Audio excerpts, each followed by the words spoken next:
With 400 members from 30 countries, the Global Shea Alliance promotes sustainability, quality practices and standards, and demand for shea in food and cosmetics. The GSA brings together more than 500 stakeholders each year for our annual conference and General Assembly to provide updates and establish new initiatives. Our 2016 event was held in Accra, Ghana.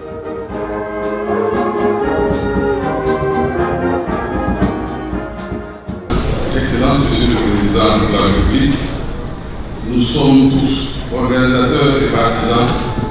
Je dis bien nous sommes tous heureux pour cette marque d'estime et de confiance que vous nous manifestez par votre présence à cette cérémonie.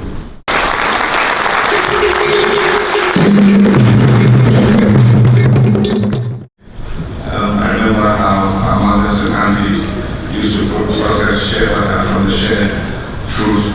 During the Hamatan, we were wrapped in shea butter until we shone like a newly minted coin.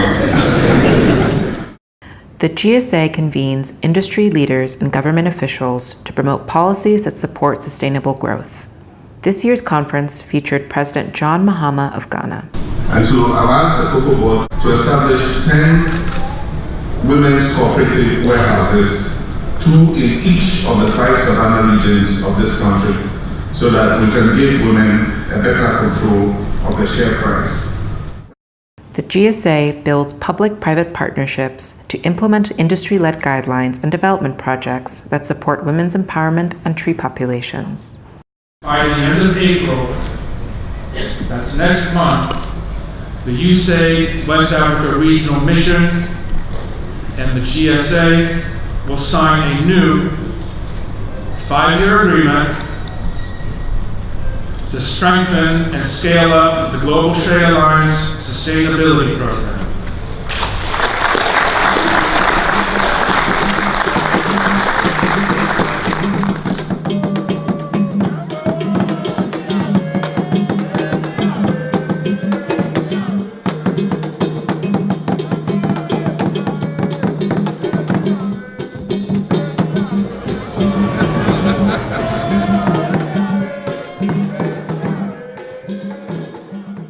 The 2016 presentations discussed how empowering women's groups promotes food security and resilience in communities across Africa.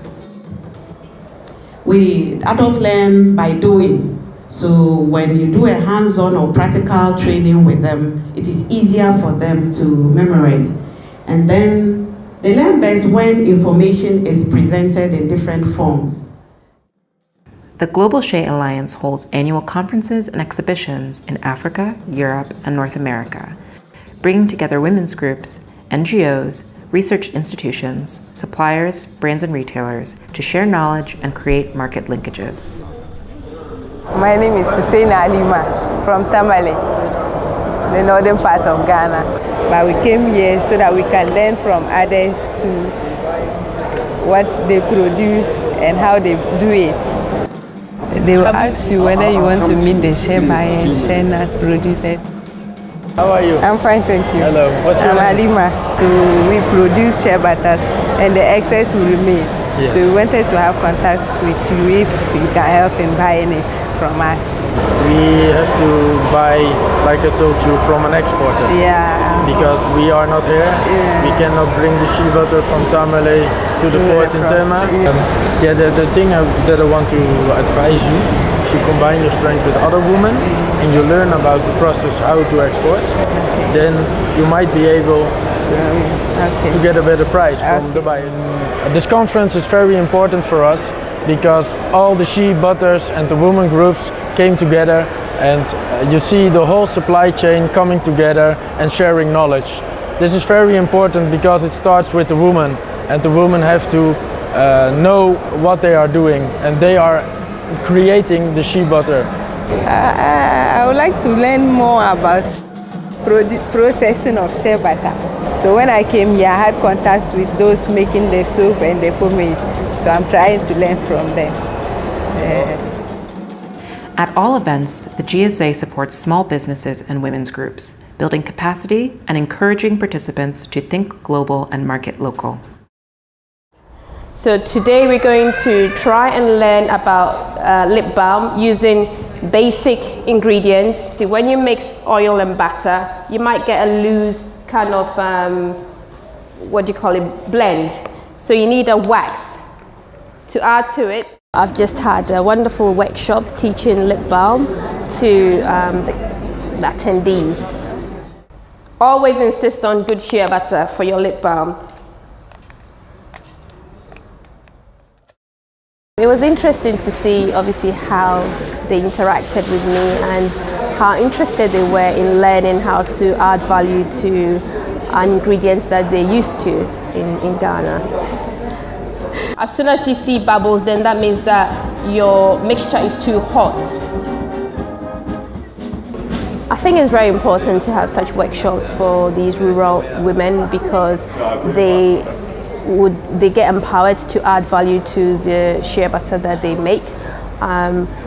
There's a lot of, obviously, shea butter on the market, but beyond that, especially when maybe there are no nuts to process the shea butter, they can use the shea butter to make lip balms or any other kind of body product to obviously make more money as well for themselves.